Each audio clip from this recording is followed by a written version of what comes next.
Shalom Papa Mama dan anak-anak yang dikasihi Tuhan. Hari ini kita akan mendengarkan firman Tuhan. Sebelum itu, mari kita bersama-sama berdoa terlebih dahulu. Tuhan Yesus yang baik, kami mengucap syukur atas berkat-Mu pada hari ini, sehingga kami dalam keadaan yang sehat. Kami berterima kasih karena semalam kami diberi kesempatan untuk beristirahat, dan hari ini kami akan melakukan hal terbaik dengan mendengarkan firman-Mu terlebih dahulu. Kiranya firman-Mu pada hari ini dapat kami lakukan dalam kehidupan kami sehari-hari. Hanya di dalam nama Tuhan Yesus kami berdoa. Amin.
Apa kabar?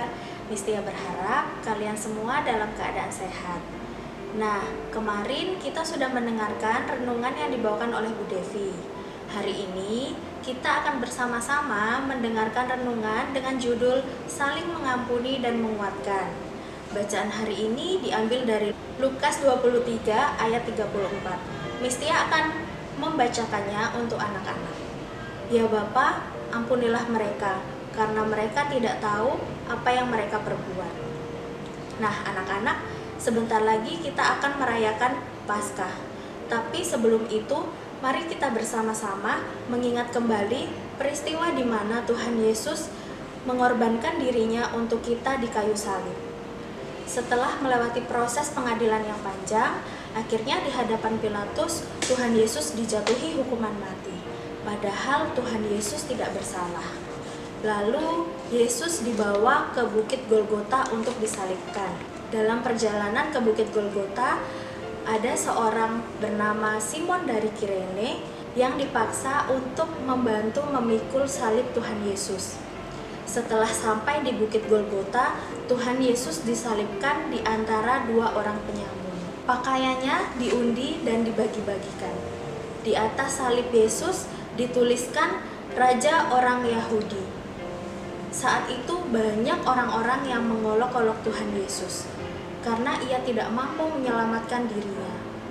Ketika ia haus, orang-orang yang berada di sana mencelupkan bunga karang ke dalam anggur asam dan mencucukkan pada sebatang bulu dan memberinya minum sambil mengolok-olok dan menertawakannya. Lalu, mulai jam 12 siang sampai 3 jam lamanya kegelapan meliputi daerah itu. Lalu pada jam 3 berserulah Yesus, "Eloi, Eloi, lama sabachthani," yang berarti, "Allahku, mengapa engkau meninggalkan aku?" Beberapa orang menyangka bahwa Yesus memanggil Elia. Dalam rupa manusianya, ia menggenapi nubuatnya tentang Mesias yang menderita, di mana seakan-akan Allah meninggalkannya.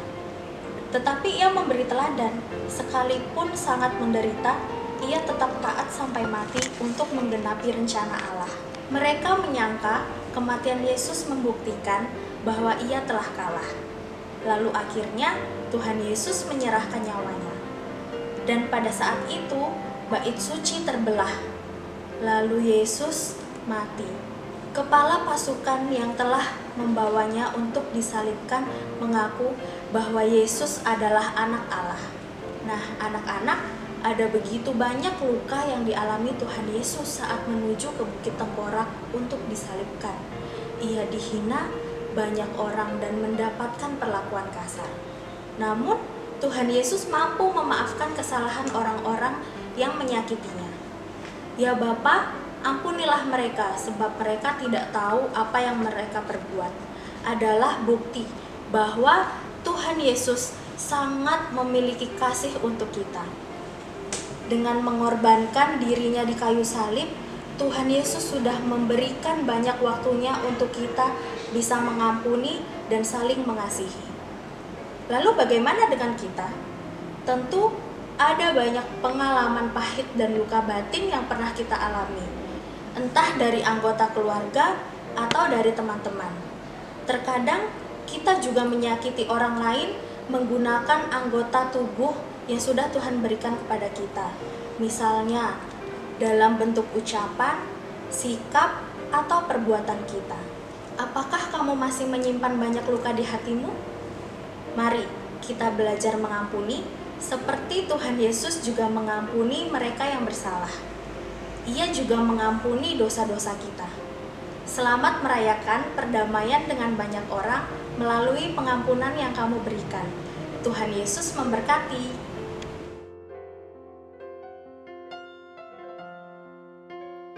Seperti yang sudah diajarkan oleh Ibu Tia, mari kita akan belajar matematika. Matematika hari ini kita belajar tentang waktu. Tuhan sudah memberikan waktu buat kita untuk dapat melakukan banyak hal. Tuhan juga memberi waktu untuk kita lebih banyak mengampuni kepada sesama yang melakukan kesalahan kepada kita. Dalam matematika, waktu digambarkan dengan sebuah jam. Anak-anak, kita harus pandai mengatur waktu yang Tuhan berikan. Misalnya, waktu tidur. Waktu tidur, waktu istirahat, harus kita gunakan dengan sebaik mungkin. Kedua, waktu bermain. Kita diberi waktu untuk bermain. Oleh sebab itu, kita juga menggunakan waktu itu dengan sebaik mungkin. Ketiga, waktu belajar. Waktu belajar, anak-anak gunakan dengan sebaik mungkin. karena dengan belajar kita akan mendapat banyak ilmu pengetahuan. Mari kita akan membaca dan mengingat-ingat seperti yang ada dalam tayangan ini. 1 jam sama dengan 60 menit. 1 menit sama dengan 60 detik. Mari kita membaca jam pada tayangan di bawah ini. Pada gambar, jarum panjang menunjukkan angka 12, sedangkan jarum pendek menunjuk angka 3. Maka dibaca pukul 3, ditulis pukul 03.00. Pada gambar, jarum panjang menunjuk angka 12, sedangkan jarum pendek menunjuk angka 3. Maka dibaca pukul 3, ditulis pukul 03.00. Pada gambar, jarum panjang menunjuk angka 6, sedangkan jarum pendek menunjuk angka di antara 2 dan 3. Maka dibaca pukul 2:30 menit, ditulis pukul 02.30. Pada gambar, jarum panjang menunjuk angka 3, sedangkan jarum pendek menunjuk angka 8. Maka dibaca pukul 8:15 menit, ditulis pukul 08.15. Pada gambar, jarum panjang menunjuk angka 2, sedangkan jarum pendek menunjuk angka 6. Maka dibaca pukul 6:10 menit, ditulis pukul 06.10. Anak-anak, kita sudah belajar tentang waktu. Mari kita gunakan waktu yang ada untuk melakukan yang terbaik. Sekarang, mari kita belajar membuat jam dari bahan bekas. Misalnya kardus atau kepingan CD atau piring plastik. Bahan-bahan yang diperlukan adalah lem, gunting, kardus bekas, kalender bekas, kertas origami atau buffalo. Untuk lebih jelasnya, yuk kita simak video berikut. Jangan lupa kirim hasil karyamu ke Google Form kelas 3. Selamat berkreasi dan kreasimu kami tunggu. Hai anak-anak, jumpa lagi dengan Ibu di sini. Hari ini kita akan belajar membuat jam dari bahan bekas. Bahan-bahan yang kita siapkan adalah 1 kardus bekas, 2 buffalo, warnanya boleh bebas, bisa kuning, biru, merah, dan 1 buffalo lagi kita gunakan untuk membuat jarum jam, jarum pendek dan jarum panjang. Selanjutnya kita membutuhkan spidol kecil, gunting, penggaris, dan lem. Kita juga membutuhkan kalender bekas. Nah, kalender bekas ini kita ambil angka-angkanya untuk membuat angka 1, 2, sampai angka 12. Nah, langkah pertama, kita memakai piring untuk membuat cetakan. Nah, seperti ini. Nah, lalu kita jiplak sesuai dengan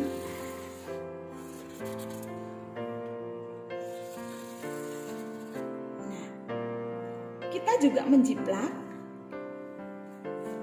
dengan menggunakan piring ini. Kita buat untuk membuat cetakan di kertas buffalo warna kuning. Selanjutnya kita gunting. Kita gunting kardus yang sudah kita jiplak tadi. Nah, hati-hati mengguntingnya ya, sampai tergunting seluruhnya. Begitu juga dengan buffalonya. Kita gunting perlahan-lahan sampai seluruhnya tergunting. Setelah itu kita tempelkan buffalo yang berwarna kuning tadi di atas kardus. Jadi indah kan warnanya? Selanjutnya kita buat titik-titik yang akan kita gunakan untuk menempelkan angka-angka yang sudah kita siapkan ini. Ada 12 angka, jadi kita membuat 12 titik. Langkah pertama kita tentukan dulu titik tengahnya. Nah, titik tengah atau titik pusat, nah, ini harus berada tepat di tengah-tengah. Setelah itu kita gunakan penggaris. Nah, seperti ini. Ini tempat untuk angka 12, 6, 1, 2, 3, 4, dan seterusnya. Nah, setelah itu kita tempel. Nah, dari angka 1 seperti ini, angka 2. Nah, menempelnya harus hati-hati ya, supaya hasilnya rapi dan bagus. Nah, begini sampai seluruh angka kita tempelkan dengan rapi.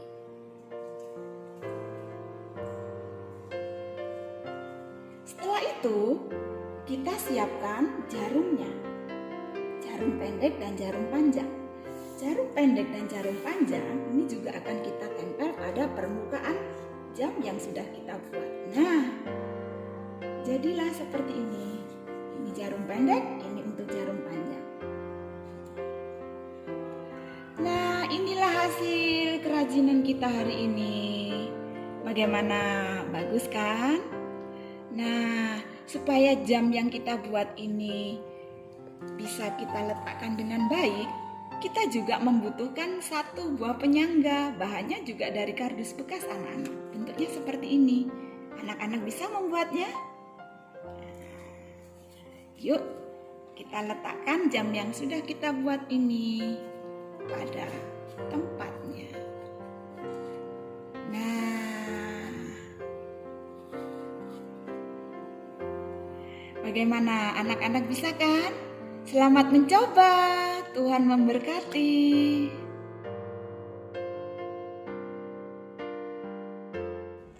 Alat yang kita pakai adalah buku gambar yang kalian punya ya, pensil, kemudian penghapus, kemudian spidol hitam. Spidol hitam ini gunanya untuk menebalkan bagian tepi dari gambar kalian, supaya nanti kalau diberi warna kelihatan bentuknya ya. Kemudian ada, nanti setelah kita lukis ada yang namanya biasanya pensil warna, atau yang punya krayon boleh memakai krayon ya. Kalau pensil warna ini biasanya memakainya atau digunakan untuk goresan-goresan kiri kanan atau atas bawah satu arah saja ya, untuk pensil warna. Tapi untuk krayon prinsipnya hampir sama, hanya saja untuk krayon bisa ditambah dengan satu gerakan, yaitu bukan aja kiri kanan atau atas bawah, tapi boleh melingkar-lingkar. Oke, kalau sudah kita mulai ya.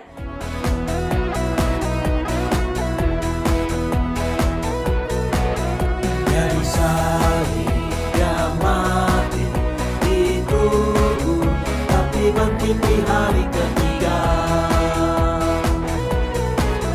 Dari salib dia mati dikubur, tapi bangkit di hari ketiga.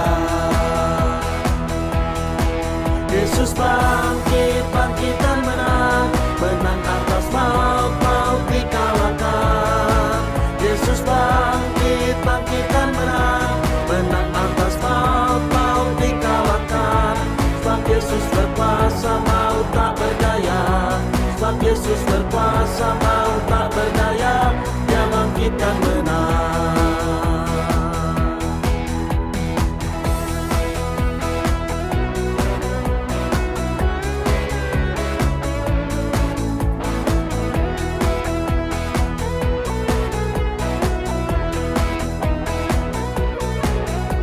Di salib dia mati dikubur, tapi bangkit di hari ketiga.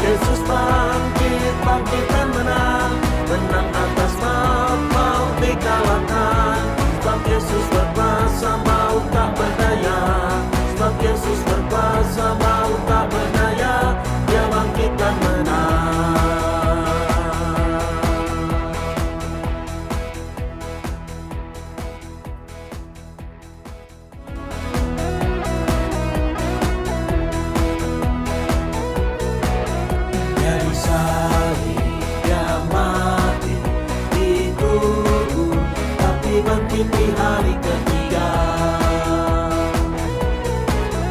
Dari salib Dia mati dikubur, tapi bangkit di hari ketiga.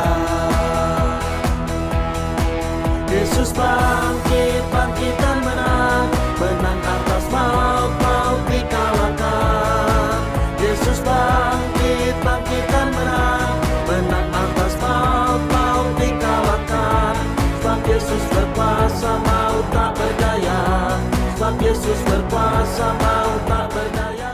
Nah, ini salah satu contoh gambar yang sesuai dengan tema Paskah.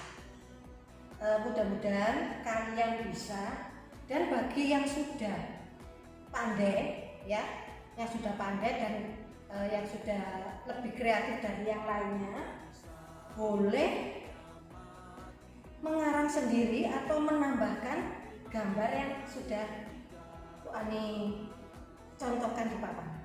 Oke? Terima kasih, sampai jumpa kembali. Anak-anak yang dikasihi Tuhan, demikianlah pembelajaran kita hari ini. Miss Tia mengajak anak-anak semua untuk mengerjakan beberapa proyek. Lalu hasil karyamu jangan lupa difoto beserta dirimu. Setelah itu diupload di Google Form di kelas masing-masing. Kami tunggu hasil karyamu. Demikianlah Papa Mama, kami mengucapkan terima kasih atas dukungan Papa dan Mama untuk pembelajaran hari ini. Sampai ketemu di pembelajaran berikutnya. Terima kasih dan Tuhan Yesus memberkati.